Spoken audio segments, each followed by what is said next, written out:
Iminumungkahi ni L.A. Tenorio na dalhin si Terence Romeo sa Magnolia Hotshots.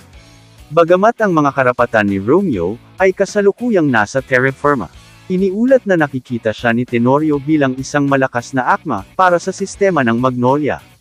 Walang pang-opisyal na kumpirmasyon ang ginawa ng alinmang partido sa ngayon. Kamakailan, gusto ni Terence Romeo na ma-waive ng Terra Firma Jeep para makapirma siya sa ibang koponan, bago ang deadline ng pagpirma ng free agent. Gayunpaman, ang transaksyon ay hindi na kumpleto sa oras. Inaasahang magiging unrestricted free agent si Terence Romeo ngayong Agosto. Tinanggihan naman ni Romeo ang mga alok sa ibang bansa. Ito ang dahilan kung bakit siya mananatili sa PBA, ibinahagi ni Terence Romeo na nakatanggap siya ng mga alok na maglaro sa ibang bansa. Gayunpaman, priority pa rin daw niya ang paglalaro sa PBA. Gusto niyang subukang manatili sa liga, lalo na kung may mga koponan na interesado sa kanya. Para sa kanya, importante na nababagay siya sa sistema ng isang team at kailangan talaga siya. Naniniwala siya na ang kailangan lang ng isang manlalaro ay isang taong nagtitiwala sa kanilang mga kakayahan. Ang tiwala at kumpiyansa mula sa isang koponan ang pinakamahalaga sa kanya. Napapaulat din nga na planong kunin din ni L.A. Tenorio si Mark Pingris bilang assistant coach nito. Kasama naman na ni L.A. Tenorio ang mga manlalaro sa centennial anibersaryo ng Magnolia.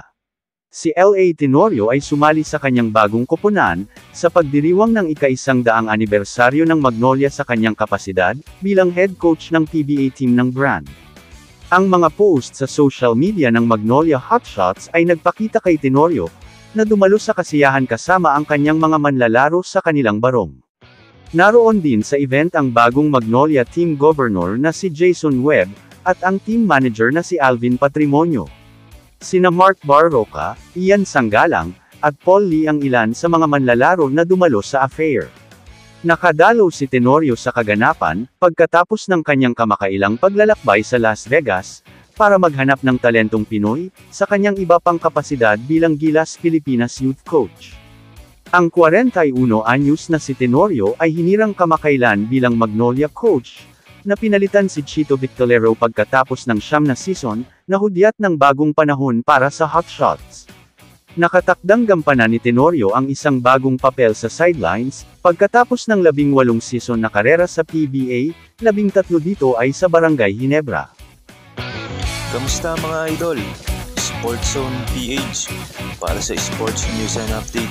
Kung bago ka pa lamang dito sa channel ko, pindutin mo na ang subscribe button at notification bell para lagi kang update sa mga sports news.